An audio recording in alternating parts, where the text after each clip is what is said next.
India के उड़ीसा राज्य के पुरी में चमत्कार की एक ऐसी कहानी है जिसे समझ पाना साइंस के बस की बात नहीं है। साइंस, ज्योग्राफी, फिजिक्स, केमिस्ट्री और दुनिया के सारे ग्राउंड्स ऑफ बिलीव्स यहाँ सब फेल हो जाते हैं। हिंदू मान्यता में 4 धाम होते हैं: बद्रीनाथ धाम, द्वारकाधीश धाम, रामेश्वरम और जगन्नाथपुरी। और ये कहानी है जगन्नाथपुरी की, जहाँ पे आज भी श्री कृष्ण का वास्तविक दिल धड़कता है। इस मंदिर के कुछ ऐसे रहस्य हैं जिनके बारे में सुनकर किसी के भी होश उड़ जाएंगे। वेस्टर्न कल्चर फॉलो करते करते हम एक ऐसे मोड़ पे तो आ चुके हैं जहां लोग भगवान के होने ना होने पे सवाल उठाने लगे हैं। पर यही सवाल अब मैं आपसे इस वीडियो के बाद पूछूंगी। आइए देखते हैं। हर मंदिर में जहां मूर्तियां मेटल या स्टोन से बनती हैं, वहीं जगन्नाथ मंदिर में भगवान की मूर्तियां लकड़ी से बनी हुई हैं। ऐसा क्यों? आइए बताती हूँ। 3102 बीसी में जारा नाम के एक शिकारी ने शिकार करते हुए गलती से तीर श्री कृष्ण के पैर पे चला दिया, जिससे श्री कृष्ण की मृत्यु हो गई। जारा ने श्री कृष्ण का देह संस्कार किया पूरे रीति रिवाजों के साथ। पर जब उनकी चिता शांत हुई तो जारा ने देखा कि एक चमकने वाली मेटल की चीज अभी तक जली नहीं थी। जारा को यह समझ नहीं आया था कि ये है क्या, तो उसने उसे उठाया और उसे बेचने निकल गया। पर उसको खरीदना तो दूर, किसी ने उसे हाथ भी नहीं लगाया। फिर आखिरकार जारा ने हार थक कर उस मेटल की चीज को एक लकड़ी पर रखा और उसे पानी में बहा दिया। गुप्त साम्राज्य के समय अवंती के राजा इंद्रद्युम्न, जो कि विष्णु जी के बहुत बड़े भक्त थे, उन्हें एक दिन सपने में आकर विष्णु जी ने एक नदी में डुबकी लगाने को कहा और ये भी कहा कि एक लकड़ी के तने में तुम्हें उस नदी में मैं मिलूंगा। इस सपने को देखकर अगले ही दिन राजा डुबकी लगाने चले गए। डुबकी लगाते वक्त राजा को नदी में थोड़ी ही दूर एक लकड़ी का तना भी दिखा। बिना देर किए राजा तने तक पहुंचे और उस तने को महल में ले आए। फिर राजा ने कुछ बहुत नामी काश्तकारों को बुलाया, पर उनमें से कोई भी उस लकड़ी से एक मूर्ति नहीं बना पाया। कई दिन बीत जाने के बाद एक काश्तकार महल में आया और उसने राजा से कहा कि ये मूर्ति मैं बनाऊंगा, पर मेरी एक शर्त है। राजा ने काश्तकार से उसकी शर्त पूछी, क्योंकि राजा किसी भी शर्त को मानने के लिए तैयार थे। तो काश्तकार ने कहा कि ये मूर्ति बनाने के लिए मुझे पूरे 21 दिन का समय चाहिए और मैं चाहता हूँ कि 21 दिन से पहले ना तो कोई मुझसे बात करे, ना मिले और ना ही मेरे किसी भी काम में विलंब डाले। राजा ने खुशी खुशी ये शर्त मंजूर कर ली। मूर्ति बनाने का काम शुरू हुआ। रोज मूर्ति बनने की आवाजें भी आती थी, पर धीरे धीरे वो आवाजें बंद हो गई। अवंती की रानी को लगा कि शायद भूख प्यास से काश्तकार मर चुका है, इसीलिए उन्होंने जहां मूर्ति का काम चल रहा था उस कमरे के दरवाजे को खुलवाने की जिद की और राजा को उनकी बात माननी पड़ी। जैसे ही दरवाजा खुला तो उन्होंने ये देखा कि वहां कोई काश्तकार था ही नहीं। सिर्फ और सिर्फ 3 मूर्तियां थी: भगवान जगन्नाथ, उनके भाई बालभद्र और उनकी बहन सुभद्रा। और उसी जगन्नाथ जी की मूर्ति में वो मेटल वाली चीज भी रखी गई थी, जो कि कुछ और नहीं, श्री कृष्ण का धड़कता हुआ दिल था। ये कोई नॉर्मल ह्यूमन हार्ट नहीं है, ये एंशिएंट एडवांस टेक्नोलॉजी का क्लियर सबूत है। ये हार्ट एनर्जी ट्रांसमिट करता है और हम सब ने ये तो पढ़ा ही है that stones and metals are good conductors of electricity and wood is a bad conductor of electricity. इसीलिए idols in the Jagannath temple are made up of wood. सिर्फ यही नहीं, हर 12 साल में एक बार भगवान की नई मूर्ति स्थापित की जाती है और भगवान के दिल को उस मूर्ति में शिफ्ट किया जाता है। ये किया इसलिए जाता है क्योंकि जो energy transmitting device, if we talk scientifically, उस मूर्ति में होता है, वो इतनी एनर्जी ट्रांसमिट करता है that the wood gets depleted with time और इसीलिए उसे बदलने की जरूरत होती है। पर इसे बदलने का प्रोसेस भी इसी की तरह बहुत इंटरेस्टिंग है। हर 12 साल में एक दिन ऐसा होता है जिस दिन मंदिर में किसी को एंट्री नहीं मिलती। पूरी शहर की बिजली काट दी जाती है।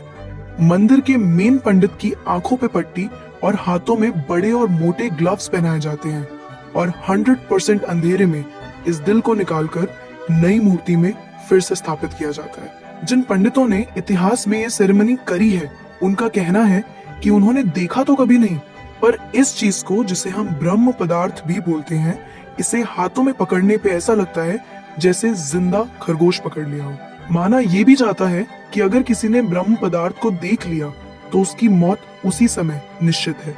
इसीलिए बिना आंखों पे पट्टी लगाए किसी को भी ये सेरेमनी करने की परमिशन नहीं है। इस मंदिर के ऊपर एक झंडा है जो साइंटिफिक लॉ के बिल्कुल विपरीत चलता है। जैसे कि हमें पता है कि जिस डायरेक्शन में हवा चलती है पतंग भी उसी डायरेक्शन में उड़ती है और झंडा भी उसी डायरेक्शन में उड़ना चाहिए। पर जगन्नाथ मंदिर के इस झंडे की बात बिल्कुल अलग है। ये हमेशा हवा के ऑपोजिट डायरेक्शन में उड़ता है। क्यों और कैसे आज तक कोई समझ नहीं पाया। इस झंडे के साथ एक और खास बात है कि इसे रोज बदलना पड़ता है। इसीलिए मंदिर के पांडु 214 फीट ऊपर लगे इस झंडे को रोज चढ़कर बदलते हैं, क्योंकि कहा जाता है कि अगर किसी दिन ये झंडा नहीं बदला गया तो मंदिर 18 सालों के लिए बंद हो जाएगा। मंदिर में आए भक्तों के बीच रोज प्रसाद बांटा जाता है। उनके लिए वो प्रसाद बनाया जाता है और जगन्नाथ मंदिर में होने वाली हर चीज में कहीं ना कहीं भगवान की कोई ना कोई लीला छुपी है। मंदिर में रोज 500 लोगों के लिए प्रसाद बनता है और कभी कभी भक्तों की संख्या हजारों में भी चली जाती है। पर जगन्नाथ मंदिर में भक्तों के लिए प्रसाद कभी कम नहीं पड़ा। दिन भर मंदिर में प्रसाद बांटा जाता है, पर कहते हैं कि आज तक इस मंदिर में एक भी दाना प्रसाद ना कम पड़ा है और ना ही व्यर्थ गया है। पर ऐसा एस्टिमेशन इंसानों के लिए करना तो बहुत ही मुश्किल है। और ये बात यहीं खत्म नहीं होती। प्रसाद बंटने की मिस्ट्री तो है ही, उससे बड़ी मिस्ट्री है प्रसाद बनाने की। लकड़ी की आग पे 7 मिट्टी के बर्तनों को एक के ऊपर एक रखकर प्रसाद बनाया जाता है। साइंस और लॉजिक्स कहते हैं कि सबसे पहले सबसे नीचे वाले बर्तन का प्रसाद पकना चाहिए, पर पुरी के जगन्नाथ मंदिर में साइंस और लॉजिक्स नहीं चलते। इन 7 बर्तनों में सबसे पहले सबसे ऊपर रखे जाने वाले बर्तन का प्रसाद पकता है, फिर उससे नीचे वाले बर्तन का, और ऐसे ही सबसे नीचे रखे बर्तन का प्रसाद सबसे आखिरी में पक के तैयार होता है। हाँ, मुझे पता है आपको भी अभी कुछ नहीं समझ आ रहा होगा। इसे आज तक कोई नहीं समझ पाया। इस मंदिर की खूबसूरती शब्दों में नहीं बताई जा सकती। इतना बड़ा मंदिर इतने सालों पहले बिना किसी टेक्नोलॉजी के कैसे बनाया होगा। पर क्या आपको पता है 214 फीट के इस मंदिर की डोम की परछाई आज तक कभी बनी ही नहीं। Are you shocked? You must be. But it is true.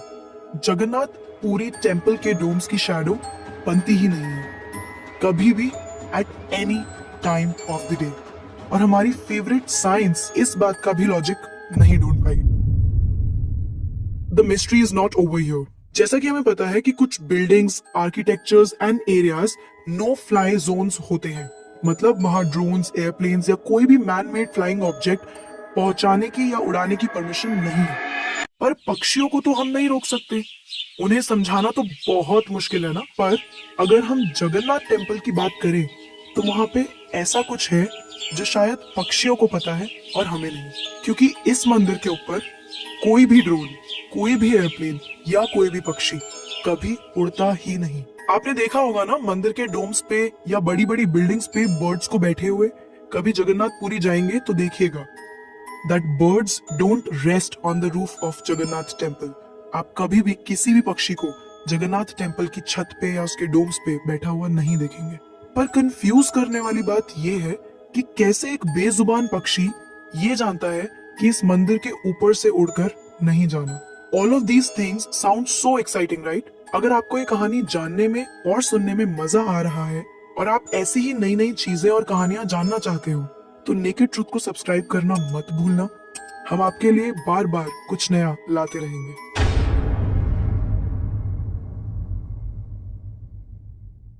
आइए फिर से चलते हैं जगन्नाथ मंदिर की मिस्ट्रीज की तरफ। सुदर्शन चक्र, ये नाम तो आपने सुना ही होगा। सुदर्शन चक्र भगवान विष्णु का अस्त्र है। ये अधर्म का विनाश करता है।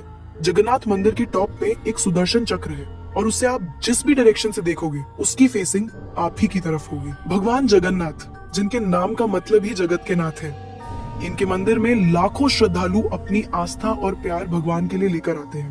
पर इस मंदिर में सिर्फ हिंदुओं को दर्शन करने की अनुमति है। किसी भी और धर्म के इंसान को दर्शन बाहर से ही करवाए जाते हैं और दर्शन करवाकर भेज दिया जाता है। जैसे कि हमारी ex prime minister Indira Gandhi ji, वो भी जगन्नाथपुरी गई थी दर्शन करने, पर क्योंकि वो फारसी हैं और हिंदू नहीं और उन्हें उनका सरनेम फिरोज गांधी से मिला है, इसीलिए इंदिरा गांधी को भी दर्शन करने की अनुमति नहीं दी गई। सिर्फ यही नहीं, 2005 में थाईलैंड की प्रिंसेस महाचक्री सिंधोन को भी जगन्नाथपुरी टेम्पल में एंट्री नहीं दी गई थी, क्योंकि यहाँ फॉरेनर्स अलाउड नहीं है। उनके लिए अरेंजमेंट्स की गई थी और दर्शन बाहर से ही करवाए गए। 12वीं सदी से बने हुए इस मंदिर को स्विट्जरलैंड की एक महिला ने 1,78,00,000 रुपए का चढ़ावा भी चढ़ाया। ये मंदिर में चढ़ाया गया अभी तक का सबसे बड़ा चढ़ावा है। पर फिर भी क्योंकि वो हिंदू नहीं है, दर्शन उन्हें भी बाहर से ही करने पड़े। हमारे ही धर्म की इतनी सारी बातें हैं जिसके बारे में हमें कुछ पता ही नहीं। हम आंखें बंद करके किसी भी कल्चर को, किसी भी ट्रेंड को फॉलो करते जा रहे हैं। हम भूल गए हैं कि हम एक ऐसे धर्म से जुड़े हैं जिसने दुनिया में संस्कृति, सभ्यता, परंपरा और संस्कार को हमेशा जिंदा रखा है। ये सनातन धर्म है और अब हमें धर्म को बचाना है। हर साल पुरी में जगन्नाथ जी की रथ यात्रा भी निकलती है। ये 9 दिन का त्योहार होता है जिसमें भगवान श्री जगन्नाथ, देवी सुभद्रा और भगवान बालभद्र को गर्भगृह से निकालकर रथ पर बिठाकर यात्रा करवाई जाती है। माना जाता है कि ये यात्रा इसलिए निकलती है क्योंकि भगवान इन 9 दिनों में प्रजा के बीच आकर प्रजा के सुख दुख को खुद देखते हैं और इस यात्रा में लाखों करोड़ों भक्तों की भीड़ हर साल इस यात्रा का हिस्सा बनती है। जगन्नाथपुरी मंदिर की मिस्ट्रीज यहाँ खत्म नहीं होती। और भी बहुत सारी कहानियां हैं जो हम नहीं जानते, जैसे कि हर साल भगवान 15 दिन के लिए बीमार पड़ते हैं और भक्तों के लिए मंदिर में दर्शन बंद कर दिए जाते हैं। पर बहुत कम लोग जानते हैं कि ऐसा क्यों होता है। वी होप आपको ये वीडियो देखकर अच्छा लगा होगा। तो अब मैं आपसे पूछना चाहती हूँ, आपको क्या लगता है, भगवान सच में होते हैं